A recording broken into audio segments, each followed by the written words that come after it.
العظيم.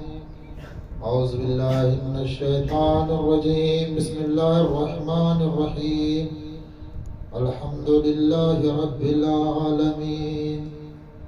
الصلاة والسلام على صاحب الدعوة النبوية والثورة الحيدرية والعصمة الفاطمية والحلم الحسنية والشجاعة الحسينية والعبادة السجادية والمعصر الباقرية والآثار الجعفرية والعلوم الكاظمية والحجج الرضوية والجود التقوية والنقاوة النقوية والحيبة العسكرية والغيبة الإلهية القائم بالحق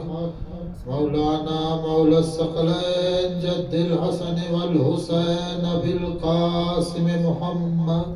اللهم صل على محمد وآل محمد وعلى أهل بيته الطيبين الطاهرين المعصومين ولعنة الله على أعدائهم أجمعين ومن يومنا هذا إلى قيام يوم الدين. أما بعد فقال تبارك الله وتعالى في كتابه المبين وأصدق الصادقين. بسم الله الرحمن الرحيم. هل يستوي الذين يعلمون والذين لا يعلمون؟ درود بھیجے محمد. اللهم صل على محمد وآل محمد. عزیزان گرامی، ماتم داران سرکار سید الشہداء، طلاب ذوی الاحترام، میں نے جس آیت کی تلاوت کا شرف حاصل کیا ہے اس میں پروردگار عالم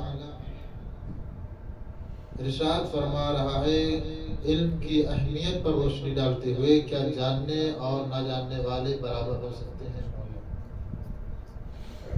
یعنی پروردگار عالم نے انسان کو دو حصوں میں تقسیم کیا ہے، ایک وہ جو جاننے والے ہیں، ایک وہ جو نہ جاننے والے ہیں. عزیزو، اگر ہم غور کریں تو اسلام میں سب سے زیادہ اہمیت علم کو دی گئی ہے، چونکہ آج شہادت اس کی ہے جسے عالم آل محمد کہا جاتا ہے. سب سے زیادہ اہمیت علم کو دی گئی ہے. خود قرآن کی سب سے پہلی آیت جو رسول اسلام پر نازل ہوئی اس میں حکم تھا اقرا، پڑھیے. سب سے پہلے پڑھنے کا حکم آیا ہے. اس کے علاوہ رسول اسلام کی حدیث پر اگر غور کریں تو اطلب العلم من المہد الى اللحد، علم حاصل کرو گہوارے سے لے کر کے قبر تک کے. علم حاصل کرو چاہے چین جانا پڑے. طلب العلم فریضۃ علی کل مسلم و مسلمۃ، علم کا حاصل کرنا ہر مسلمان مرد اور عورت پر واجب ہے. اور امیر المومنین علیہ السلام کی شاہکار کتاب نہج البلاغہ اگر اسے پڑھیں تو اس میں بھی سب سے زیادہ توجہ عدالت اور علم پر دی گئی ہے. اور قیام عدالت کے لیے بنیادی شرط علم ہے. بغیر علم کے عدل قائم نہیں ہو سکتا ہے. یعنی اسلام میں جو اہمیت علم کو دی گئی ہے کسی اور شے کو نہیں دی گئی. سب سے زیادہ توجہ علم کو دی گئی ہے. عزیزو، غور کرنے کی بات ہے علم کہتے کسے ہیں، علم ہوتا کیا ہے. یہ جو دنیا کی رونق ہے یہ علم ہے. یہ جو دنیا کی رونق ہے علم ہے. یہ جو کائنات کی رونق ہے وہ علم ہے. جو ہم اس روشنائی میں بیٹھے ہوئے ہیں یہ علم ہے. جو ہم اس لاؤڈ اسپیکر کے ذریعے اپنی بات لوگوں تک پہنچا رہے ہیں یہ علم ہے. اسی علم کے ذریعے سے ہم موبائل کھول کر کے ہزاروں میل دور اپنے گھر سے بات کر لیتے ہیں. یعنی علم نے فاصلوں کو ختم کر دیا ہے. اسی علم کے ذریعے سے ہزاروں میل ہم گھنٹوں میں طے کر لیتے ہیں. اسی علم کی وجہ سے زمین پہ رہنے والے انسان نے چاند کو اپنے پیروں کے تلے لوٹ دیا ہے. اسی علم کی وجہ سے ہم جہاز کے ذریعے ہزاروں کلومیٹر کا سفر طے کر لیتے ہیں. یہی اسی علم کی وجہ سے انسان سمندروں میں غوطہ لگاتا ہے. یہی علم انسان کے سمندروں میں رہنمائی کرتا ہے. المختصر جب یہ علم خاموش ہو تو قرآن کہلاتا ہے، جب یہ علم بولتا ہے تو اہل بیت بن جاتا ہے. علم جب خاموش رہتا ہے تو قرآن کہلاتا ہے، جب علم بولتا ہے تو اہل بیت بن جاتا ہے. علم کتابوں میں نہیں ہوتا ہے. کتاب ایک مادی چیز ہے جس کے ذریعے سے علم پہنچایا جاتا ہے، لیکن کتاب علم نہیں ہے. کتاب علم نہیں ہے. علم ایک کتاب صرف ایک مادی چیز ہے جس کے ذریعے سے علم پہنچایا جاتا ہے. علم انسان کے خارج میں ہوتا ہے. علم کی وجہ سے روشنائی ہے، علم کی وجہ سے دنیا میں رونق ہے، یہ خارج میں ہے. کتاب میں علم نہیں ہے. کتاب اپنی بات کو دوسروں تک منتقل کرنے کا ایک ذریعہ ہے جو مادیت سے بنا ہے. ایک استاد کلاس میں پڑھاتا ہے، طالب علم کے ہاتھوں میں کتاب ہوتی ہے. استاد بغیر کتاب کے پڑھاتا ہے. طالب علم کے پاس کتاب ہے پھر بھی وہ استاد سے پڑھ رہا ہے. استاد کے پاس کتاب نہیں ہے پھر بھی پڑھا رہا ہے. کیا کہنے وجہ کیا ہے؟ کیونکہ کتاب ایک مادیت ہے. علم استاد کے ذہن میں ہے جو کتاب کے ذریعے سے طالب علم تک منتقل کر رہا ہے. یعنی کتاب میں علم نہیں ہے، کتاب علم پہنچانے کا ذریعہ ہے. علم کے لیے استاد کا ہونا ضروری ہے. اسی لیے تو رسول اسلام نے فرمایا تھا انی تارک فیکم الثقلین کتاب اللہ و اطرتی اہل بیتی. میں دو چیزیں چھوڑ رہا ہوں، قرآن اور اہل بیت. قرآن کتاب ہے، اہل بیت استاد ہے. درود بھیجے محمد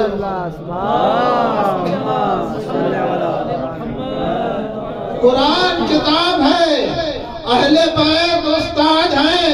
اور جس نے یہ دعویٰ کیا تھا حسبنا کتاب اللہ، میرے لیے کتاب خدا کافی ہے، ہمارے لیے کتاب خدا کافی ہے، وہ بھی جب مشکل میں پڑے تو استاد کو یاد کر کے یہ کہتے ہوئے نظر آئے اگر علی نہ ہوتا تو میں ہلاک ہو جاتا. محمد والے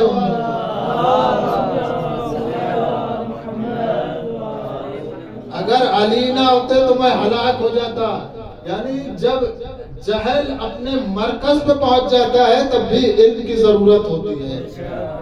جہل اپنی طاقت کی بنیاد پر حکومت کے تخت تک پہنچ سکتا ہے لیکن علم حاصل نہیں کر سکتا. اور جب حکومت کے تخت پر جہل پہنچ جاتا ہے تو وہ سوسائٹی، وہ معاشرہ جہاں کے حکمران جاہل ہوں، جہاں کے حکمران لا علم ہوں، کبھی کامیاب نہیں ہو سکتی. آج اسلام میں جتنی خرابیاں ہیں، آج اسلام جو اس حالات سے دوچار ہے، آج اسلام کی جتنی مشکلیں ہیں، سب کی وجہ ایک ہے اور وہ وجہ یہ ہے جہل نے اسلام کے شروعات میں اسلام کا حاکم بن گیا. جہل اسلام کا حاکم بن گیا. یہی وجہ تھی. ہم نے دیکھا جہل اسلام کا حاکم تو بن گیا لیکن حاکم ہونے کے باوجود پوری زندگی کہتا رہا لالا علی لالا علی لالا علی. اگر اسلام کے سارے مسئلے ختم ہو جاتے، اگر مرکز جہل نے ایک مرتبہ علم میں اقرار کرتے ہوئے کہہ دیا ہوتا مولا علی مولا علی مولا علی. وہ بھیجے محمد والے محمد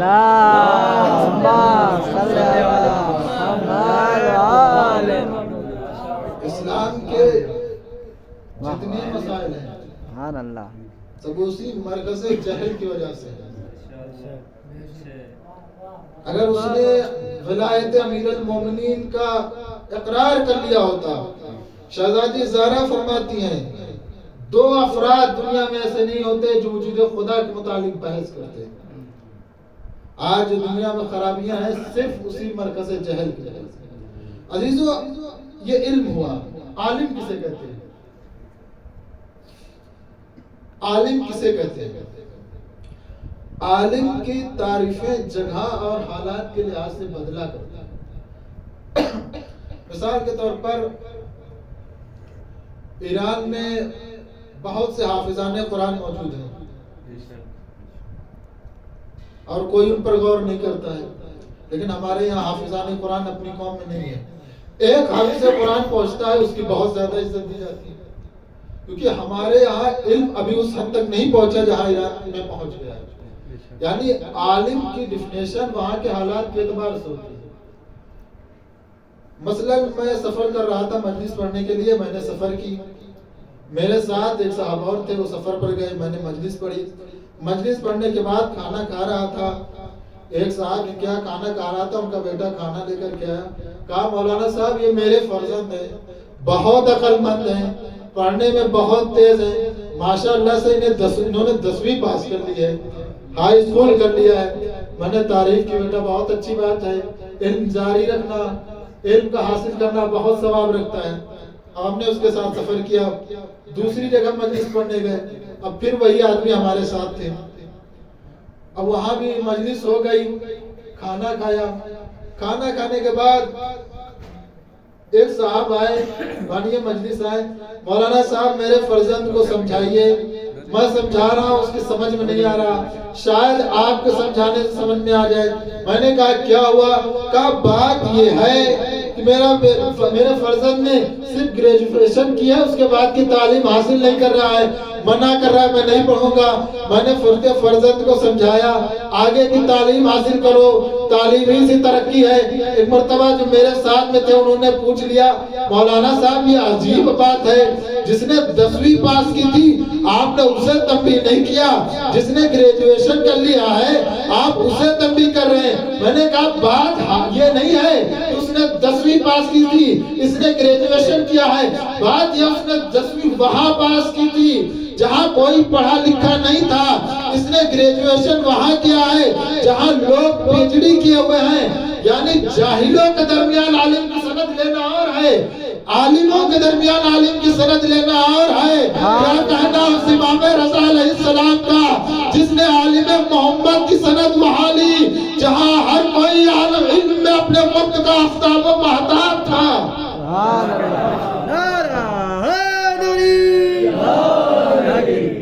نعرہ صلوات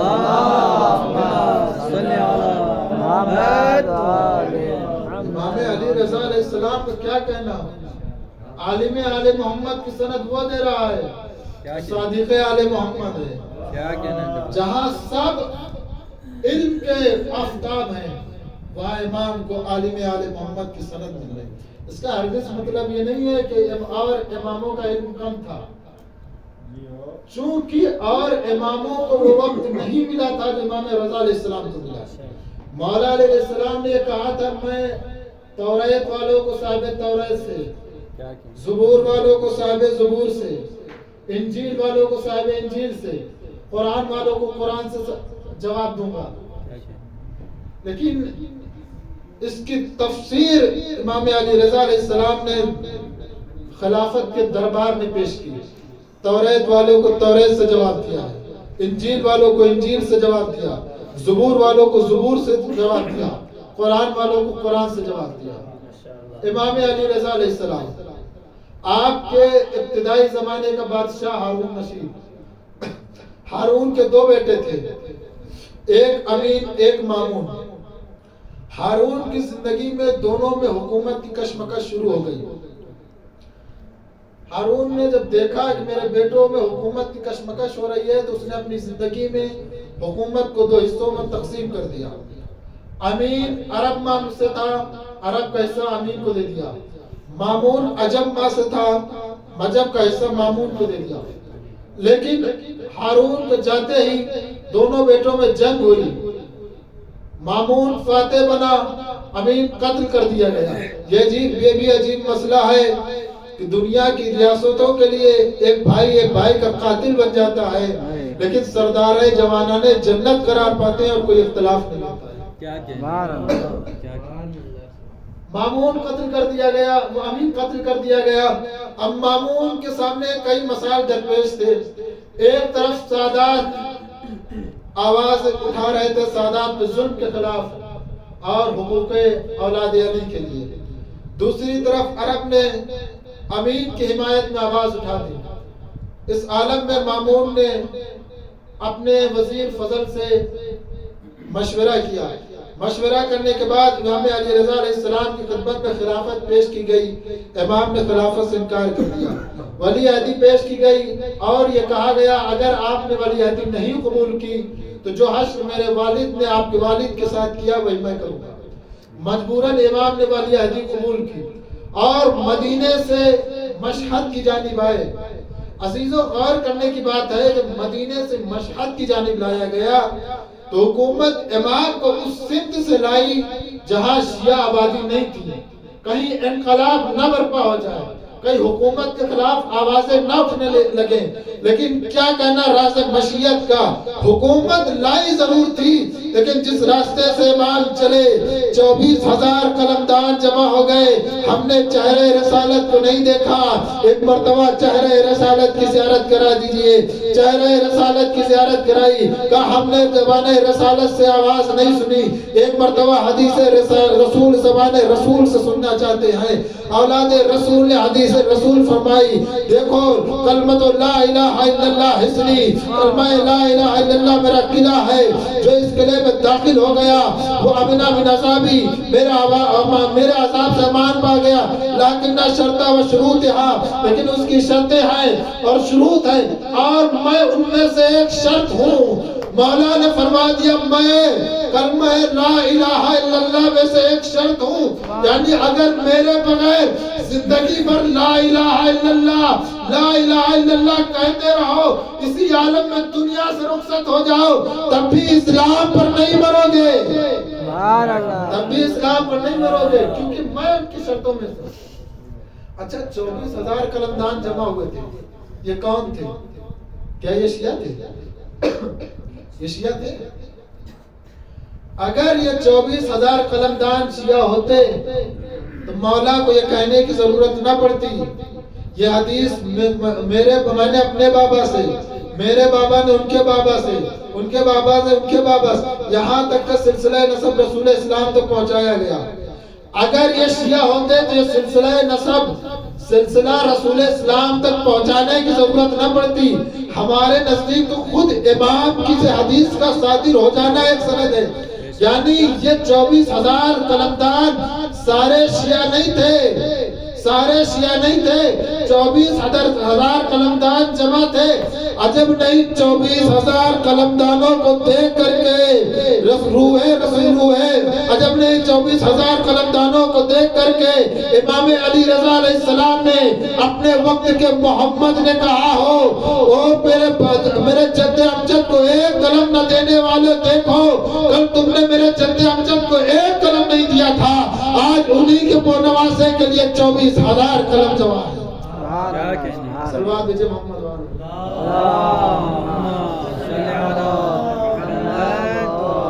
ایک قلم نہیں دیا تھا، آج انہی کے نواسے کے لیے 24,000 قلم جمع ہے۔ امام علیہ السلام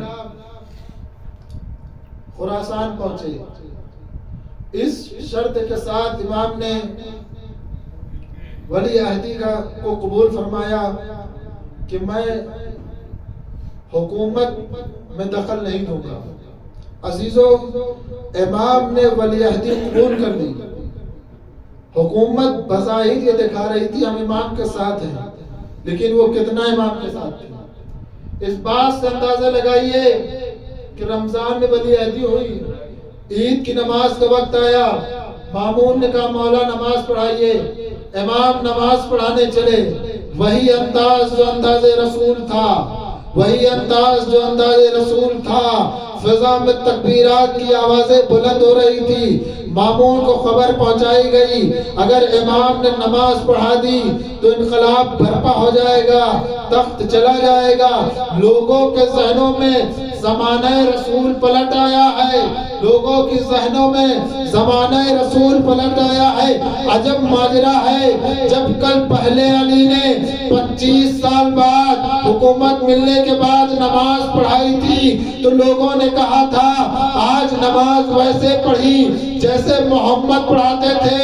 آج 100 سال سے زیادہ گزرنے کے بعد ایک اور علی نماز پڑھانے جا رہا ہے تو لوگ کہہ رہے ہیں آج ویسا زمانہ یاد آ گیا جیسا رسول اللہ کا زمانہ تھا، یعنی ابھی تک کے اولاد علی اور علی کے علاوہ جو نمازیں پڑھائی جا رہی تھی وہ سرکاری نماز تھی، محمدی نماز نہیں تھی۔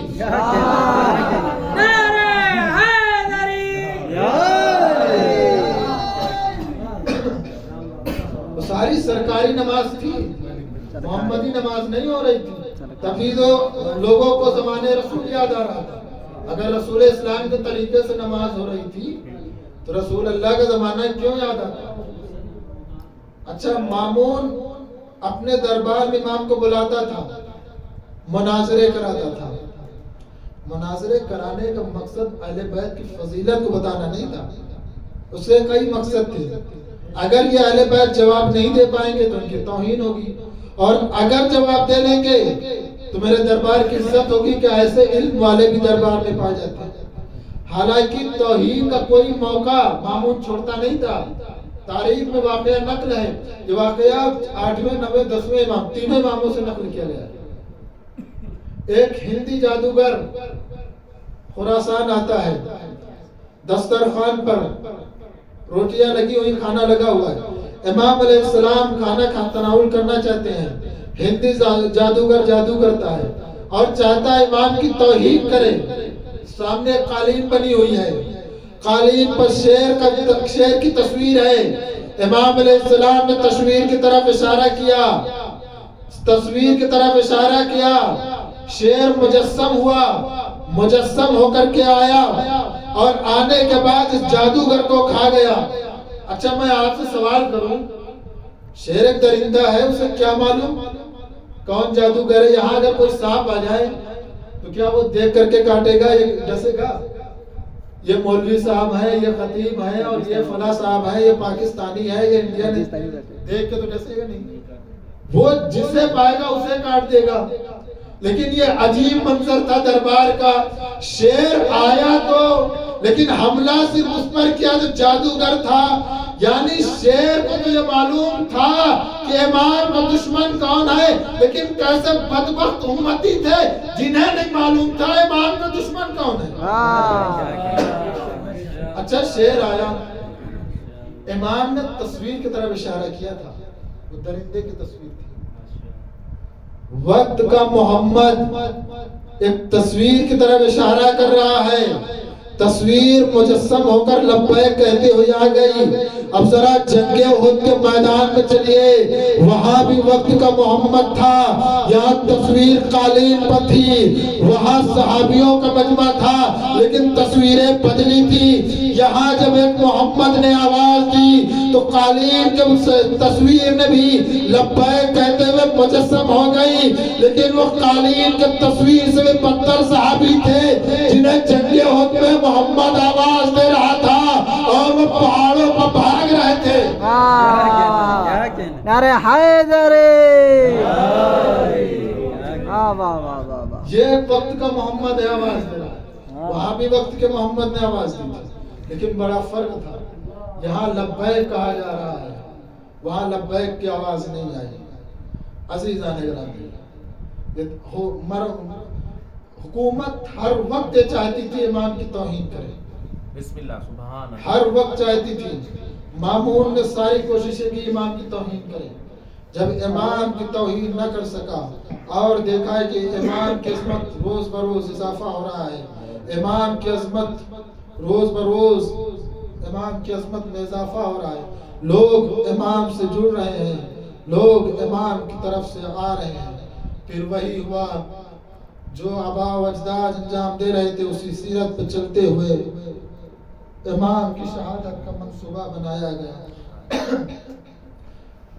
انگور میں امام کو زہر دے دی گئی، امام 2 دن تک بستر علالت پر تڑپتے رہے.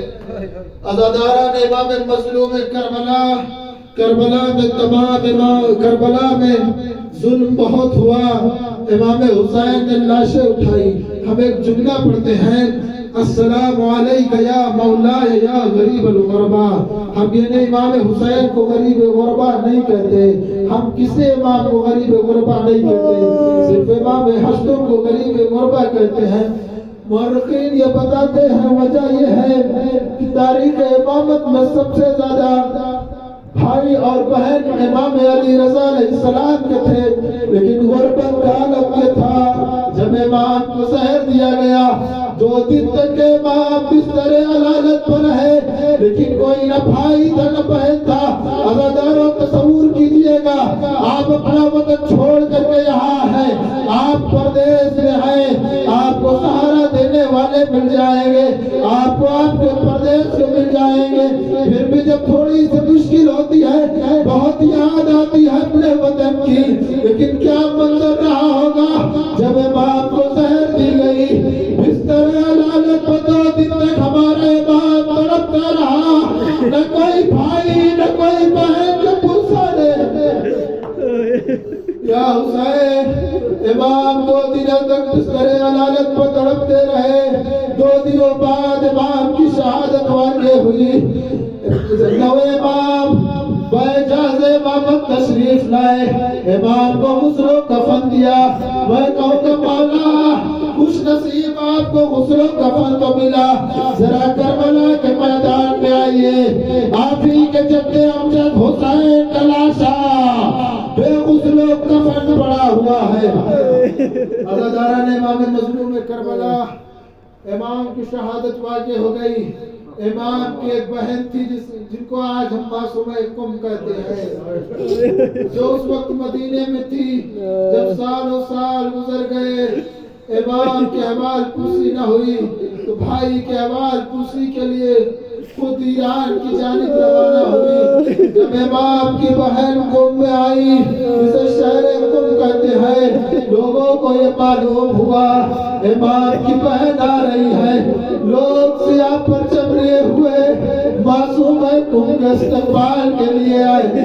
جب معصومہ قم نے یہ منظر دیکھا تو کہا یہ کون سے استقبال کا طریقہ ہے, یہ سیاہ پرچم کیوں ہے, یہ سیاہ پرچم کیوں لگے ہوئے. میرے بھائی کی خیر ہو. ایک مرتبہ لوگوں نے کہا ہم آپ کو آپ کے بھائی کا پرچہ پیش کرتے ہیں.